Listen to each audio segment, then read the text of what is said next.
most people would agree, if you ask them, that procrastination is one of the biggest roadblocks getting in the way of them leading an extraordinary life. And when they say that, what exactly do they mean by procrastination? The common view of procrastination, as I see it, is that instead of doing their work, they're browsing Facebook, they're watching TV, they're snacking, they're stalling, they're hemming and they're hawing. They know what they should be doing, but instead they're being lazy. They don't know what they really want, and they're waiting for something. They're waiting to get more secure, to get more stable, to get to that place in their life where then they can pursue what they really want, and then they can figure out what they really want. And they're over planning. And the more they think about all the things that they'll have to do to get what they really want, the more overwhelmed they feel, and the more they procrastinate. Does this sound familiar? In summary, the common view of procrastination is putting things off. It's wasting our precious time and draining our enthusiasm for life. Many people faced with this turn to the wealth of productivity tips and strategies out there. To-do lists, GTD, scheduling, unscheduling, time boxing, unitasking, inbox zero, delegation, optimization, prioritization. The list goes on and on and on. And this stuff is awesome, but it's also skipping a very important step.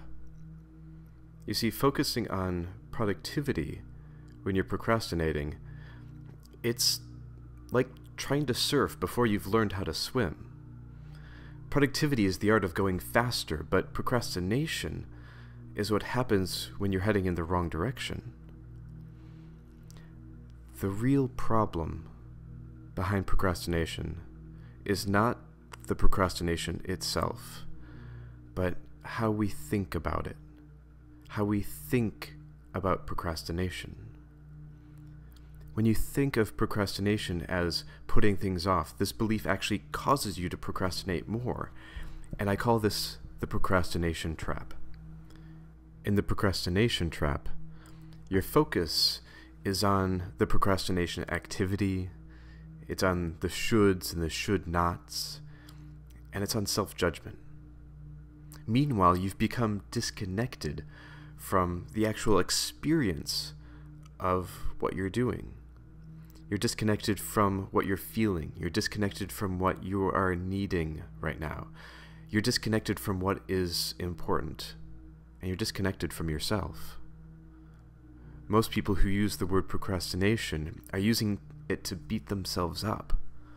And contrary to popular behavior, shame is a terrible motivator.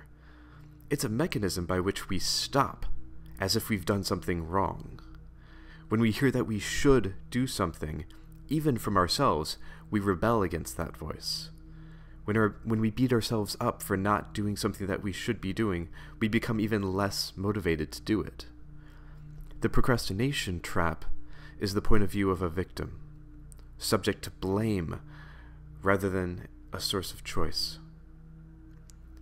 And since part of this whole procrastination problem is being caused by how we think about procrastination, I'd like to redefine procrastination into something that's more constructive. So I propose, when you think of procrastination, you think of procrastination as doing anything other than the most important thing in the moment. I want that to sink in. Procrastination is doing anything other than the most important thing in the moment. When you're using work to avoid having that difficult conversation with someone, you're procrastinating. When you are working but your body needs sleep, you're procrastinating. When you're asking for a raise instead of pursuing your dream career, you're procrastinating. When you're trying to figure out what you really want to do with your life before you try anything new, you're procrastinating.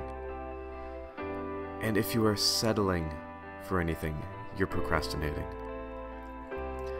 Putting things off is merely a symptom, and procrastination is the cause. So, what do you think is the opposite of procrastination? If procrastination is doing anything other than the most important thing in the moment, then it follows that the opposite would be doing the most important thing in the moment. Doing the most important thing. And by the way, that also means knowing what is most important. In every moment. Moment to moment to moment. The opposite of procrastination is taking action. But not just any action, meaningful action. Another appropriate term for meaningful action is purpose. And this isn't that elevator pitch kind of purpose. It's the embodiment of purpose. It's purpose in action. When you take meaningful action, your actions are colored by your connection with that meaning. Your behavior is purposeful. When you're tapped into this channel, even how you brush your teeth takes on new life. Allow yourself to start to imagine what your potential could be as a human being if that became your baseline way of operating in the world. What would that way of being feel like? Imagine being in a state where every moment was conscious, active, and infused with meaning. When I imagine that, I would describe that feeling as passion. Overcoming procrastination is about so much more than reclaiming a couple hours a day of wasted time so that your work is more efficient. When you begin putting your attention on meaningful action, you start to unfold your potential as a human being. You develop the courage and the power to pursue your dreams because they are important. Overcoming procrastination is taking the first step over and over again on a path to living your life more boldly and with more integrity. And there's a deceptively simple way for you to get started. Today. Right now. Start by asking yourself this question over and over again throughout your day. What is important right now?